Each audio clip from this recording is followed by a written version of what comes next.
kugira ngo bibwire nubwo hano ku Muhima umwana waho ndi maze kubaho musangwa rwose, ariko harimo abana n'abashyitsi. Amazina ni Anastase Nsanzurwimo Anastase, nkaba umukristo n'umundi wo mu itorero ryacu rya Adeperi barurwa muri paruwasi ya Muhima ku itorero ryo ku Munini, abantu hariya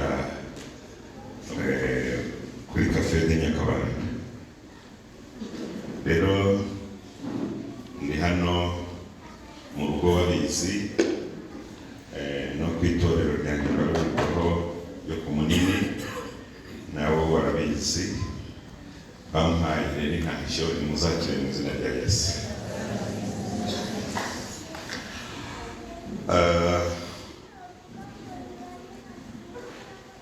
Natangiye hano kuwa kane, kwa gatanu, kwa gatandatu. N'uyu munsi w'itanu rya mbere nari mpari, ndakomeje n'itanu rya kabiri. Insanganyamatsiko ni imwe, ni amategeko yo gushinga Imana. Niyo nsanganyamatsiko, amategeko yo gushinga Imana.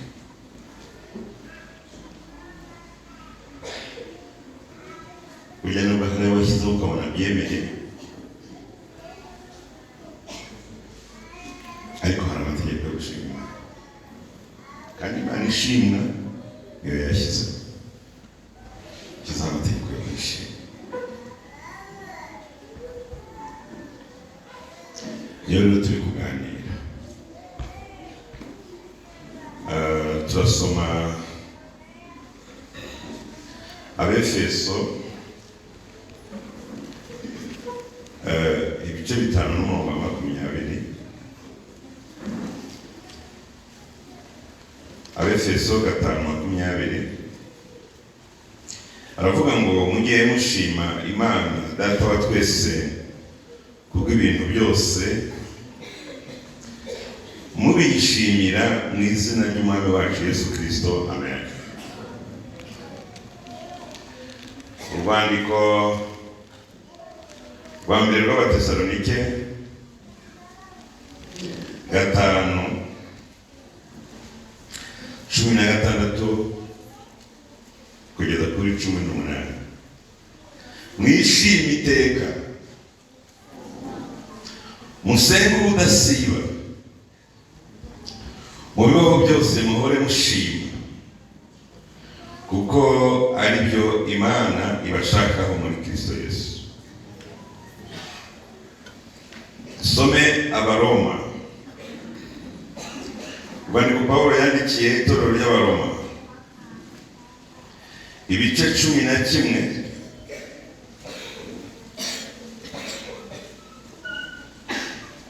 n'umurongo wa 25. Turasoma umurongo wonyine. Bene data, kugira ngo mutabona uko mwirata, ndashaka ko mumenya iby'iri banga. Mumenya iby'iri banga. Abisirayeli bamwe banangiwe imitima, ariko si bose. Kugeza ubwo abanyamahanga bazinjira mu itorero bakagera ku mubare ugize gute? Ushyitse. Noneho kugira ngo iri jambo ryumvikane, reka turitere inkunga Bibiliya iruzuzanya. Abefeso 4 umurongo wa 11. Abefeso 4:11 yende tugeze kuri 16. Nuko bamwe kuba intumwa, abandi nabo abahanuzi, n'abandi ko babwiriza ubutumwa bwiza, n'abandi kuba bungeri n'abigisha, kugira ngo abera bose batunganirizwe rwose gukora umurimo wo kugabura iby'Imana no gukomeza umubiri wa Kristo, kugeza ubwo twese tuzashobora kugira ubumwe bwo kwizera no kumenya umwana w'Imana, kandi kugeza ubwo tuzasohora kuba abantu bashyitse bageze ku rugero rushyitse rw'igihagararo cya Kristo, kugira ngo tudakomeza kuba abantu duteraganwa n'umuraba tujyanwa hirya no hino n'imiyaga yose y'imyigishirize n'uburiganya bw'abantu bube n'ubwenge bubi n'uburyo bwinshi bwo kutuyobya, ahubwo tuvuga ukuri turi mu rukundo, dukurire muri we muri byose. Uwo ni we mutwe, niwo ari wo Kristo. Kuri uwo niho umubiri wose uteranywa neza ugafatanywa nk'uko ingingo zose zigirirana, nuko igice cyose kigakora umurimo wacyo cyagenewe. Muri Kristo uwo niwo umubiri ukurira gukura kwawo, kugira ngo ukurizwe mu rukundo. Gasoreze muri Yeremiya 9.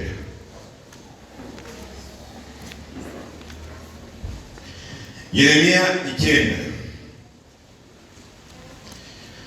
Muharebe Yeremiya 9. Kandi ndatekereza ko usanga muri Bibiliya yawe nta nubwo hanasurinye aho hantu ahangaha. Mirongo myinshi mwagiye mwisurinye, ariko mwagiye musurinye yo mushaka mwumve bahabakade, ariko ngo nawo umuntu ufite agakaramu asurinye ateze na mugenzi asurinye umurongo. Uyu nguyu yongeye kubabwira, uhasurinye ugaca akarongo, numara kuhaca akarongo uhe na mugenzi wawe nawe ufite Bibiliya agaca akarongo. Abafite za zindi zo kuri telefone zitagize icyo zibamariye, nanjye nta kuri n'abagenzi,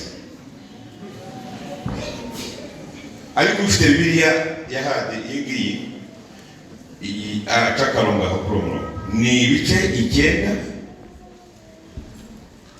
n'umurongo wa 6. Muri Bibiliya za kera ni 7, ariko iz'ubu ngubu zimeze nk'iyanjye z'Icyenda na 3 ni 6. Nicyo gituma Uwiteka Nyiringabo avuga ati nzabashongesha mbagerageze, ukundi ntagira abantu bangiye ni ukuvuga.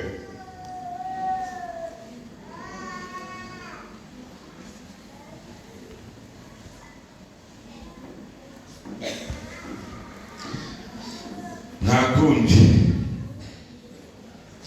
ariko nari gusabye kandi ndumva ndiho nyoborwa n'umwuka, iryo jambo riceho umurongo.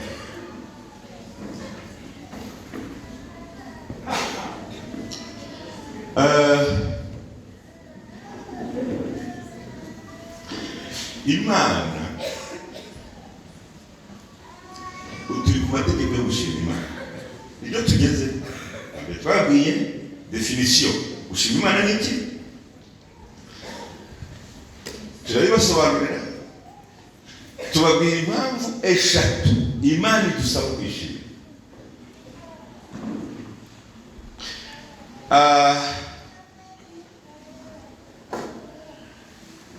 Impamvu 3 zisimbura impamvu imwe mwishyiriyeho. Abantu bishyiriyeho impamvu ngo yo gushima Imana, baharavuze murabikwiririkanya ahantu byatuze sinzi hariho, mugenda mubibwira na mubihererekanya n'abahererekanya ubutumwa bwiza, mugenda muvuga ngo Imana ijya amashimwe yayo, ngo Imana murekaje Imana, ngo Imana ijya amashimwe.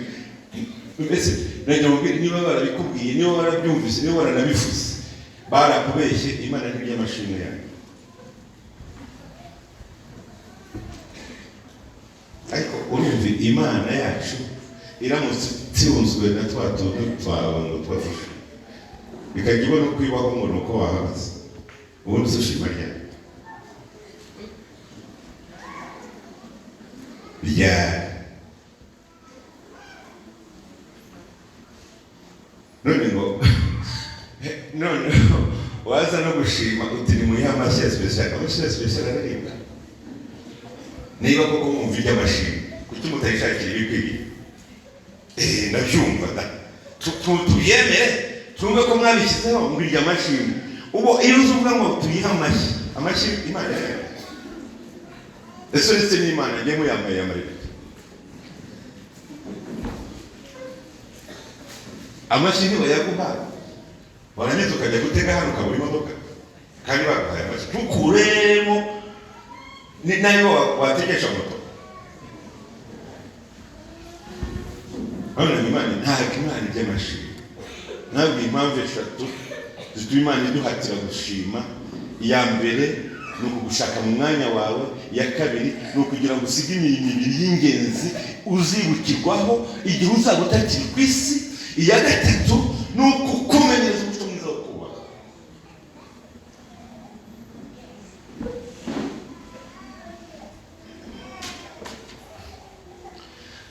Hanyuma icyo twari tugezeho rero uyu munsi ni ugushima mu bigeragezo. Kuki Imana idusaba gushima mu bigeragezo, mu bintu byose? Mwigire bano bana kandi bariho barasakuza amajwi akansanga mwabaha rero bakitonda niba ariho bashinzwe. Rero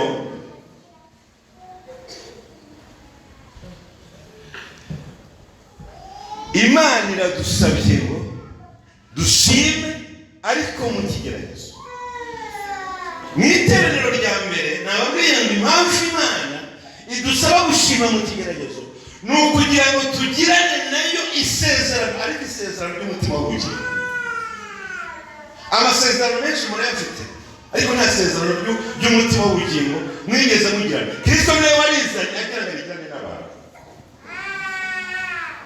Muri iteraniro rya kabiri turaganira ngo impamvu Imana idusaba gushima mu kigeragezo ni uko mu kigeragezo nibwo Imana itegura abakozi bagize. Imana irashaka abakozi bashyitse, irashaka abakozi bashyitse. Mujya mwumva amakuru y'abantu barwana, ingabo zirwana, ibihugu birwana, imitwe irwana, iki cyose wajya kumukumva bagiye ngo babakubise inshuro babanesheje. Nta kindi babanesheje, abasirikare bakoze imyitozo barwana neza.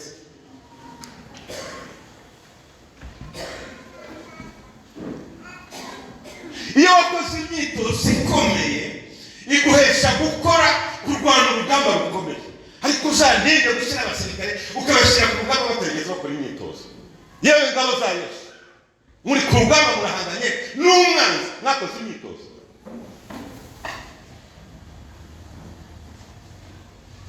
Imyitozo mwarayikoze.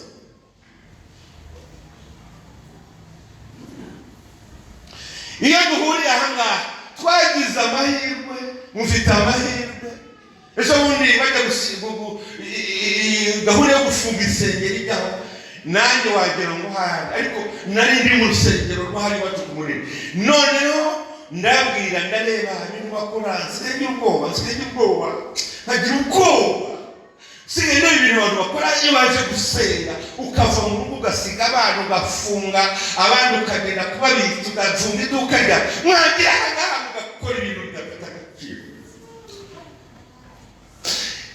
Mufite amahirwe. Nari nababwiye none ariko si ubundi uyu mwanya dufata tukaza hano mu rusengero tumeze nk'abaje muri Muvoma Saveri. Ibi bintu ubundi bataranafunga kuza guterana ndabyo tumaniki.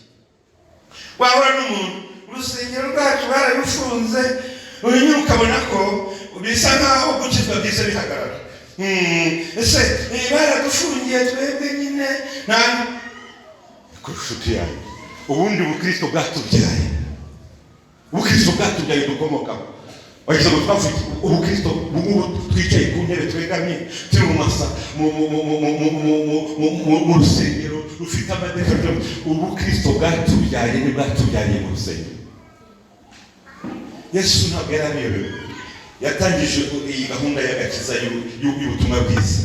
Amaze kwitangiza umugabo aravuga ati ngewe ndagiye, umuriro ndawucanye urarangiye. Asiga tubatse urusengero, ntabwo ari kubura ikibanza.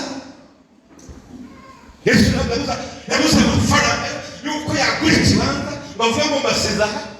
Asiga adasabye sitati y'itorero. Ngaho tuvuka, ngaho dukomoka.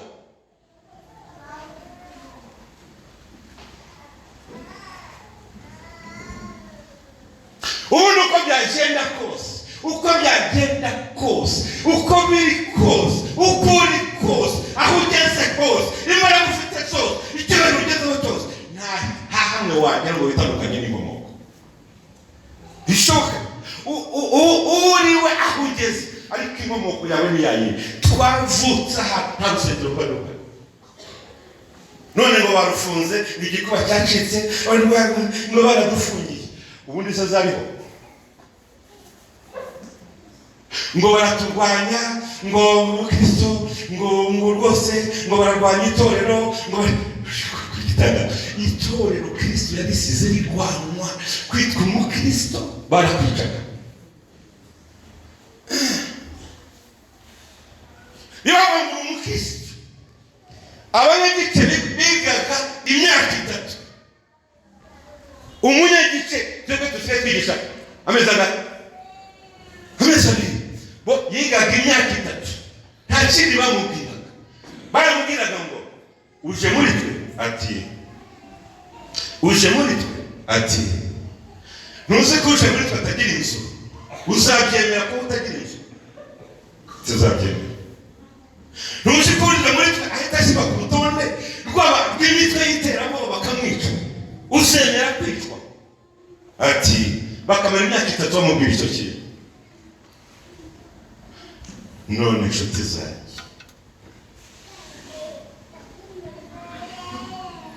Imana yavuze ngo nzabagerageza, mbashongeshe.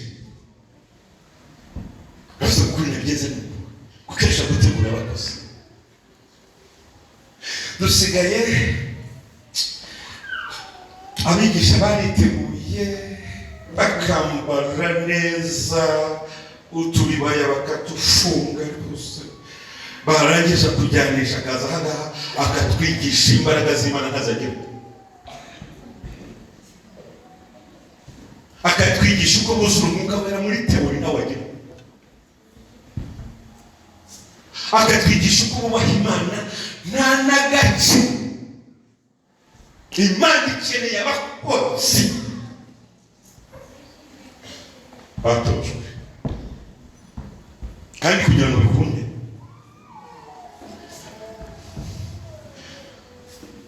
bazana iyi nzu. Dore iyi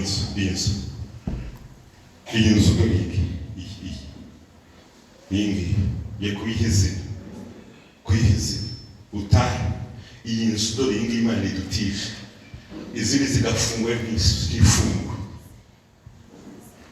Imana ikabidutije, tukaba duhurira ahangaha, abandi basengamo badasenga ngo mugasenga. Iyi nzu ni imyitozo yo kubaha Imana. Ni inzu y'imyitozo. Nuva ku iduka ryawe uzama no kuvuga uti ngiye ku nzu y'imyitozo yo kubaha. Nugera ahangaha witoza, aha niho twitoreza kubaha Imana. Kandi ikibazo gikomeye cyane ni ukugira ngo muze kwitoza, musange uwo munsi wo washyizeho uri bubatoze ni umuntu nawe udafite imyitozo. Ngaho mbwira umuntu wakwigisha ko nako kuguru nawe ukwe birashoboka se? Birashoboka. Ntawitoza, ntawutoza abandi ataratoje. Nicyo kibazo dufite. Abatoza bacu ntiyigeze batozwa kubaha Imana. Bitoje kubivuga. Ubu ngo baha imbuga zaziye, abantu bose bitoje kuvuga, umuntu akitoza kuvuga neza ari umugome. Akavuga nuko akakitsa agashyira muri base agashyira muri hotuvwa akabimana, nawe wagitega amatwi utumura aho ngaho wajya kure ugasanga n'igisimba. Ubu arimo gasaziye abagore bashenye ingo zananiye nibo bari kwigisha ngo uko bubaha abagabo. Asanga umuntu urugo rwaramunaniye ariko yarangiza ngo nuko ngo umugabo akunda ibi ngo umugore akunda shaka kunaniye uri uravuga iki? Nuko nyine habonetse usenge utajyanye aho bitoreza hatagira uhayo ugashyiraho aba followers bakaza views zikaboneka bakakwishura. Nshuti yanjye nibyo dushaka kutubamo. Bibiliya yatubwiye ngo Imana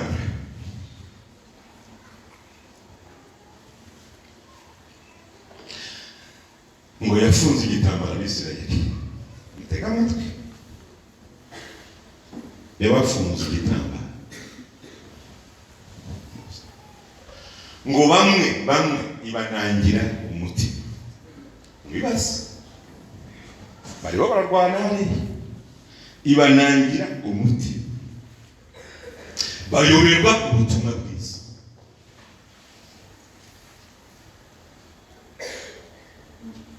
Bayoberwa Kristo kandi yaravukiye muri bo. Imana ibanangira umutima. Ariko Bibiliya yisegera ko si bose bamwe, kuko harimo abizera Yesu Kristo. Icyatumye ibanangira umutima, yavuga ngo mbaye mbanangiye umutima reka njye mu banyamahanga. Abanyamahanga ni ngewe nawe, ngende shakishe umubare ushyitse hanyuma muzane mukuye mu banyamahanga. Numara gushika umubare ushyitse, ntumbaze ngo ni abantu bangahe. Kristo ari barashaka umubare ushyitse. Ndatekereza ko abakozi bamukorera badufasha twebwe abazara bagakiza, umunsi bazamubwira bati umubare wuzuye, azahita avuga ati ngiye kubonana na bene wacu. Umubare ushyitse, hanyuma ngo icyo gihe umubare numara gushyika ngo nibwo azahindukira ngo ahite asubiza agakiza mu Bisirayeli kave mu banyamahanga.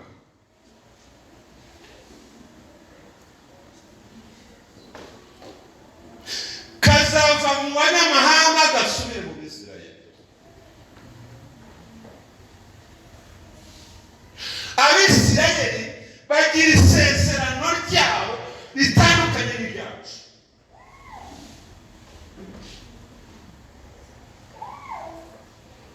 Abisirayeli bafite isezerano ryabo.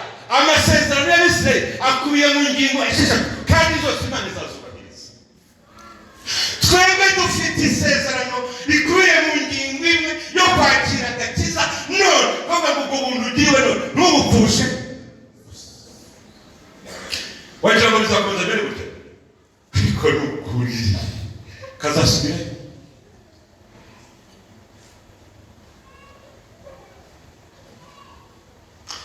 Buriya ntabwo mubizi, Abisirayeli ubwaga umunyamahanga wa nyuma azaba amaze kwinjira, amaze kuboneka, bagakiza kazasubira mu Bisirayeli. Kandi bose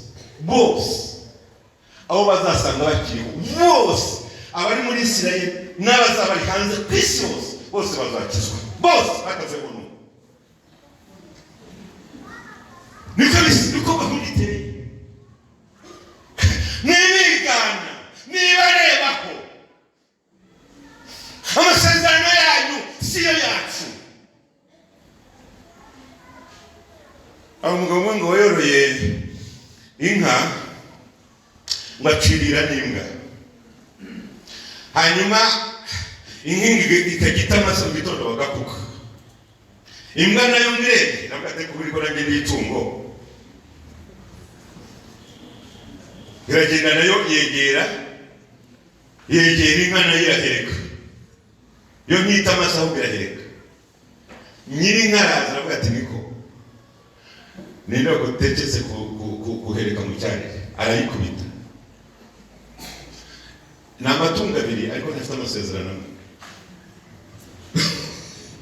Wikigana Isirayeli, ufite isezerano ryawe ryikunanira ry'ibisiga ngo rikurebe. Bose bazakizwa hatabuzemo n'umwe. Bahagarariwe n'umugabo umwe kugira ngo ushemere neza ko bazakizwa. Imana izabatsindagira agakiza batanagashaka. Buri wese niba bakiragakiza bose ku murongo Imana ibahagakiza kandi batanagasabye. Ntibahagarariwe n'uwitwa Sawuli. Sawuli yakijijwe agashaka agakiza. Yahuye na Yesu mu nzira, aramutungura, amukubita hasi, amuha agakiza ku mbaraga. Uriya ahagarariye bene wabo nabo bazakira agakiza ku mbaraga. Twebwe turi ingingo ariko ntabwo twebwe tuzagakubitika, tuzagatsindagira.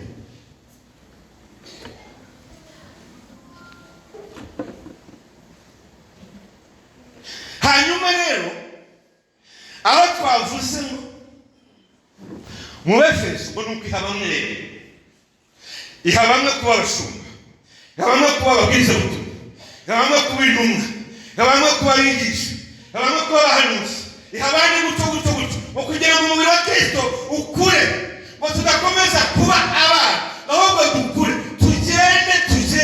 tugere ku rugero rw'igihagararo cya Kristo, urugero rushyitse. Ngiyo rero impamvu Imana izana ibigeragezo. Ntabwo Imana nta handi hantu yabona wakurira. Ugomba gukura ukujijwe n'ibigeragezo. Amabuye burya bwoko bubiri. Ubundi buye iyo rijya kubakwa riraconga. Hanyuma hari ibuye baconga ryitwa igishonyi. Igishonyi urakize? Igishonyi iyo bagiconze bagikubise inyundo gihita gishwanyagurika. Ariko hari ibuye rizima bakubita bakarikuraho amatwi, bakariconga hanyuma barangiza bakaryubakisha. Bifurije kuba amabuye mazima. Ntimumere nk'ibishonyi. Igishonyi ni igihagarariye umukristo uhura n'ibigeragezo, yahura n'itanure agahwana nabyo nyine bikarangira byose birangiye. Bikarangira. Buriya uyu muriro dore mureba hano. Uyu muriro mureba hano. Ubundi mu bintu bihari ku isi dukoresha, abashakashatsi bayoboye inkomoko yabyo mu muriro. Nta nubwo uzajya no kuri Google ugenda ahandi hose baze ngo umuriro wakomotse, ntabwo nabo bahuze. Uyu umuriro wa original watanze uyu. Urumva hari umuriro dutekesha, hari umuriro ducana, umuriro munabizi ibyo ukora byose. Inkomoko yabo yarose. Nta nubwo bazovumbuye, mbese baragenekereza bakareba ngo bahuje amabuye bagahonda ibishashi bikaza, bakareba bahuje ibiti bakabikuba ariko nta nkomoko. Ariko noneho aho ugeze uyu nguyu wa artificiel, uyu ni umuriro wose uri ku isi wose ni umuriro wa artificiel, ni umuriro utari uw'umwimerere. Uyu wose uri ku isi, ariko tuvuge ko uyu nguyu wa artificiel wa hano ku isi, uyu wakoze nyine. Iyo ugiye kuwubura baguha umuriro cyangwa baguha iki? Baguha imibare. Iyo ugiye kuwubura uragenda urashaka iki? Urashaka umuriro, bakaguhereza imibare. Iyo mibare rero uraza ugashyira muri kashi pawa.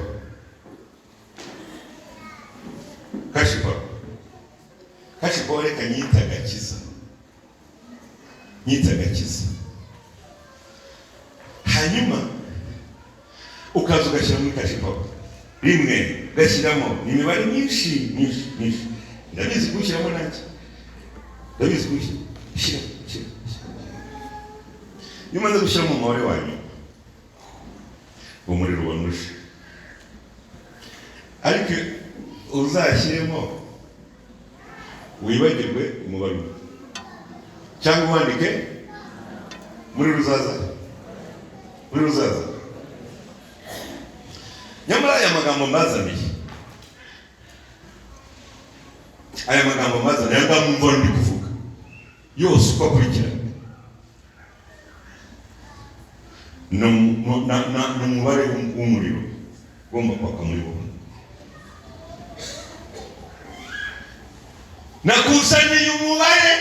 nakuzaniye imibare yo kuguriraho umuriro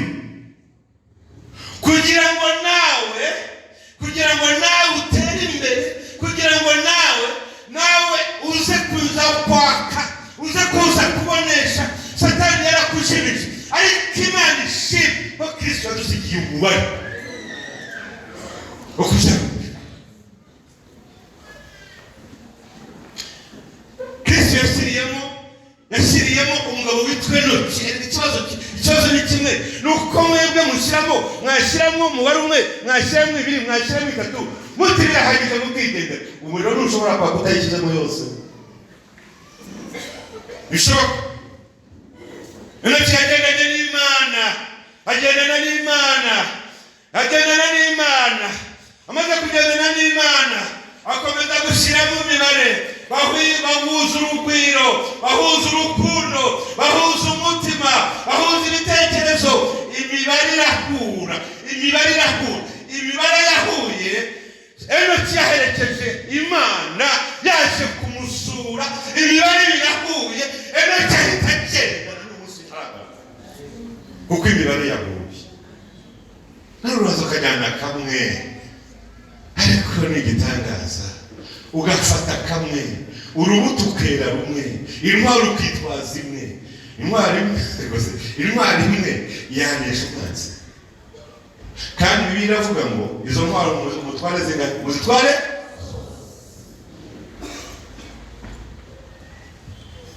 Imana rero impamvu idusaba gushima mu kigeragezo, ni uko mu kigeragezo ariho ishaka abakozi, ariho itegurira abakozi bakaza bakavuga Imana ariko barayibona.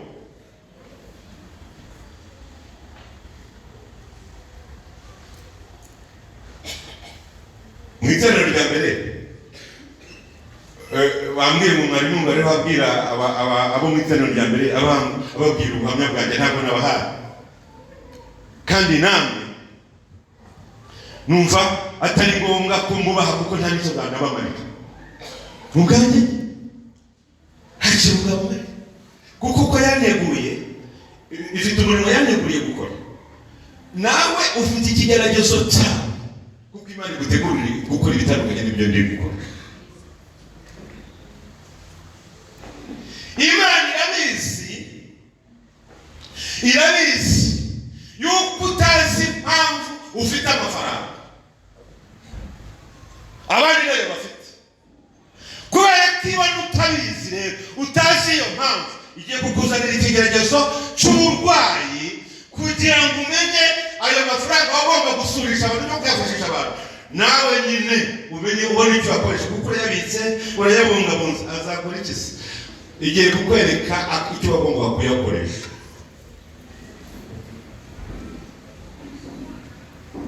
Imana irabizi yuko utakwihunza ibiryo ngo ureke kurya wabibona. Niyo mpamvu igiye kugushyira ahantu utabibona, kuko wananiwe kubireba. Ntabwo wigeze ushobora kugira imbaraga.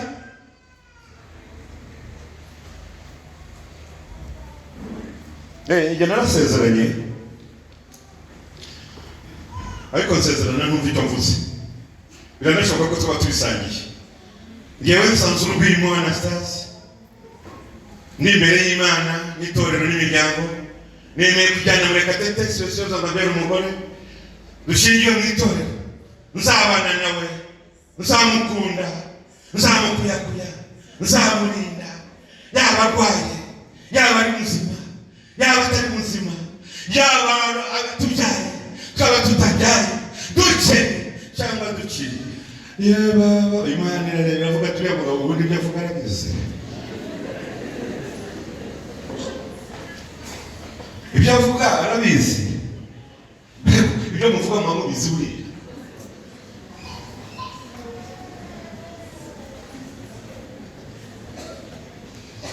Ngo tugere mu rugo bwa mbere tubanza tubura umwana, kandi navuze ko nzamukunda tubyaye. Urumva ko atagiyemo. Iyo bimaze kugera ukenya, Mana waduhaye umwana, urabizi ko umuntu adafite umwana ni ikigeragezo gishobora no kugusha umuntu, ariko wavuze ko uzakomeza kuba umwizerwa mubyaye. Hanyuma urayishyuriza iki si ko wabisezeranye?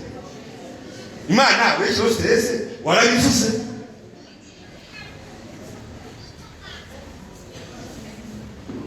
Ahubwo Imana yakubereye imfura, wikwiye kuyititiriza, ahubwo burya iba yarakubwiye umunsi urambura ikiganza ikabubwira, ikavugira umutima wawe ngo nubwo ubyemeye ko uzakomeza kumukunda atabyaye, nta nubwo muzanabyara. Se ntibahaka bagize ngo urabaruta se? Bose nabo barambuye ikiganza. Nzakomeza kumukunda, nzakomeza kumugirira neza, nzakomeza kumwizerwa. Icya kabiri ngo tumere kugera mu rugo, hanyuma amugara ukuboko kuvaho, amugara ijisho rivaho, amugara ugutwi kuvaho. Umva isezerano rero, umva isezerano. Ngaho Imana yashatse kugira ngo irebe, inshyira nanjye muri uwo mwanya, kubera ko navuze ibintu ntazi, ariko irambwira ngo ngibi noneho byaje, ariko nshimiye Imana yuko nubwo byashyize nabyakiriye neza. Ndinda inshingano zanjye, ndinda ubuhamya bwanjye, ndinda icyubahiro cyanjye imbere y'umugore. Urukundo rwacu ndarurinda, ndarusigasira.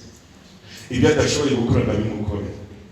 Nkabyuka mu gitondo mbere y'uko noga nkabanza nkumuhage, kubera ko ukuboko ko kumwoza ntako agira. Akunda guteka igitambaro nk'uyu mubyeyi w'umupentekote, kubera ko umuntu uzi umutwe we ni njyewe nawe. Ubundi mbere y'uko ajya gusenga nkasiga amutegesheje igitambaro akajya muri korali. Izo nshinga Imana ikeneye bakozi bakora ibintu bafite.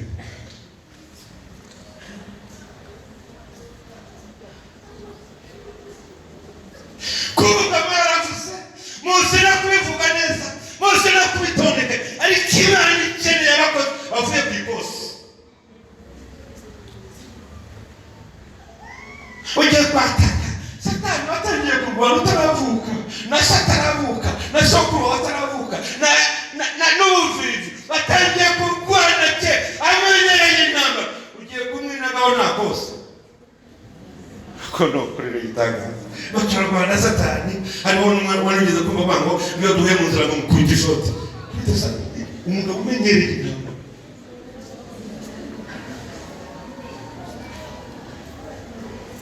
ugomba kumenyera ikosi, ukanoza umubano wawe n'Imana, kuko niyo yonyine izi imikorere ya Satani. Hanyuma Imana ikakurwanira. Naho ubundi nitakurwana uzaseba.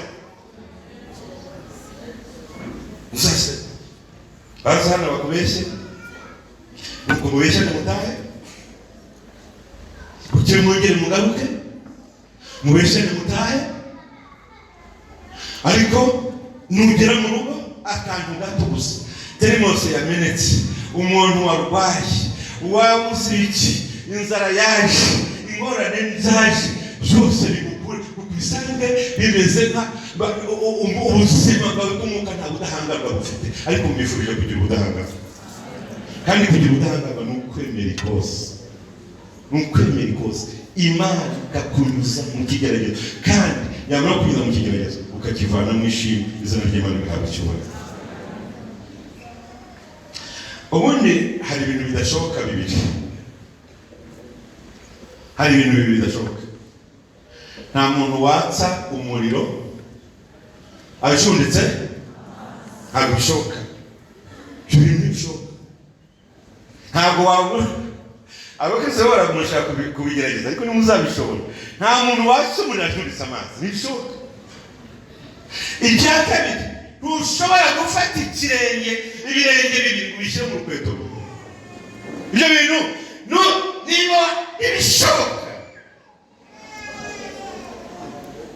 ibyo bintu ntibishoboka. Ibyo ngibyo mbibabwiriye iki? Ibyo birasa, umutima ufite n'umwe, umutima umwe ntushobora kujyamo abami babiri. Ntabwo bishoboka. Ntabwo washyira mu mutima wawe Imana ngo nurangiza ushyiremo na Satani. Bishoboka n'ibintu bidashoboka. Nk'uko utashyira amaguru abiri mu kirenge kimwe, nk'uko utashunika amazi ngo watse umuriro, ni nako mu mutima wawe utakingurira Satani ngo wongere ukingurire n'Imana icyarimwe. Bishoboka. Ni ibintu bitabana. Ubu ugirwa guhara kuri interrupteri, byanze bikunze umuriro uragenda. Nuko bimeze. Luka 16:13 akatubwira ngo ntawe ukeza abami babiri. Bishoboka. Mesakamwe.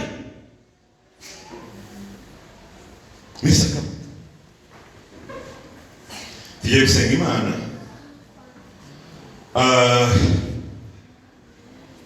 Tugiye gusenga Imana. Ariko mu bibaho byose mujye muhora mushima, kuko nibyo Imana ibashaka. Kuko muri ibyo bigeragezo bikomeye nibwo Imana ibitegura abakozi. Yesu ashimwe cyane. Yesu ashimwe. Imana irimo irategura abakozi. Irategura abakozi kandi iraguteguza ibyo ufite. Iraguteguza icyiciro ubamo. Iyo uri umukene, iguteguza ubukene bwawe. Iyo uri umukire, iguteguza ubukire bwawe. Iyo wabuze urubyaro, iguteguza kubura urubyaro. Iyo ufite abana benshi, iguteguza kugira abana benshi.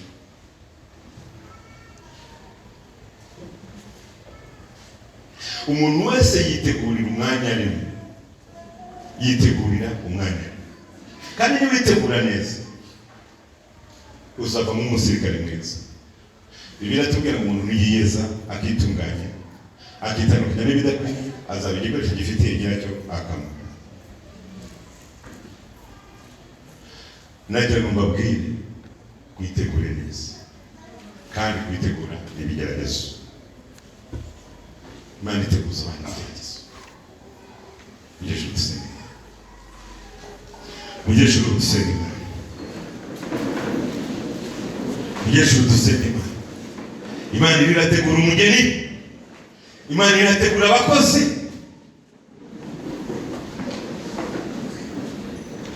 Imana iri mu kazi. Kandi iragutegurira mu cyiciro rimwe. Nanjye irategurira mu cyiciro rimwe. Ariko ngewe ndatekereza Imana yangiriye neza, Imana ubushobozi. Ibyo mvuga bibamo ubuzima bwiza. Ntabwo Imana yamaye bwa hano mu isi, ariko ijambo ry'Imana muri Yohana 6:33 ravuze ngo muri ibyo mugira amahoro, ariko mu isi mugira umubabaro. Uvuga ngo mfite umubabaro mu isi, ariko muri Kristo mfite amahoro. Rero ibyo ngibyo bishobokera nde? Uwemeye kizera Yesu kandi akagira intego yo kugira ngo Imana imutegure. Gusa Imana igutegura mu ijuru ntabwo hazinjiramo abantu bafite amaboko atabegereye. Mu ijuru ntabwo hazinjiramo abantu batakoze imyitozo. Ibishoboka barababeshye. Utamaraso Yesu arahagije, ntagahagije. Ndiyo bikubwiye se ahagije yonyine. None se abaguye mu butayu, amaraso ntibari bayabonera ku mpano zose z'ibyaha. Bari babonye amaraso. Umurimbuzi watambutse ngo hari amaraso hose akiza abantu bose bari barimo. Hanyuma hashoka nk'abantu 600 ibihumbi 600 biragenda biyoborwa n'igice n'umwuka wera. Umwuka wera arabayobora, ariko sahageze bangana babonye icyo kimenyetso cy'amaraso ya Yesu. Babiri mu 600 Imana sinekuze so itonde kurikiza ibintu Imana ikubwiye. Imana ibamugisha nzanze. Ndagushimiye Imana, ijambo ryawe ni ryiza, ijambo ryawe rirasenya ariko rikagira n'ubushobozi bwo kubaka. Humugisha abaryumvise, bisa nkaho riremereye ariko Imana ntabwo izatubwira gukora ibyo tudashobora. Buri muntu wese uzamukoresha ibikwiriye mu mwanya we. Umugabo uzamukoresha ibikwiriye ko ari umugabo, umugore umukoresha ibikwiriye ko ari umugore, umupasiteri uzamukoresha ibikwiriye ko ari umupasiteri, hanyuma umucuruzi umukoresha ibikwiriye ko ari umucuruzi, wabuze urubyaro uzamukoresha ibikwiriye ko yabuze urubyaro, umupfakazi uzamukoresha ibikwiriye ko ari umupfakazi. Buri muntu wese uzamukoresha mu mwanya we. Ariko turiteguye, utugirire neza, utwiteho, udushoboze kugira ngo tugere aho dushaka. Tubisabye Imana mu izina rya Yesu. Amen. Imana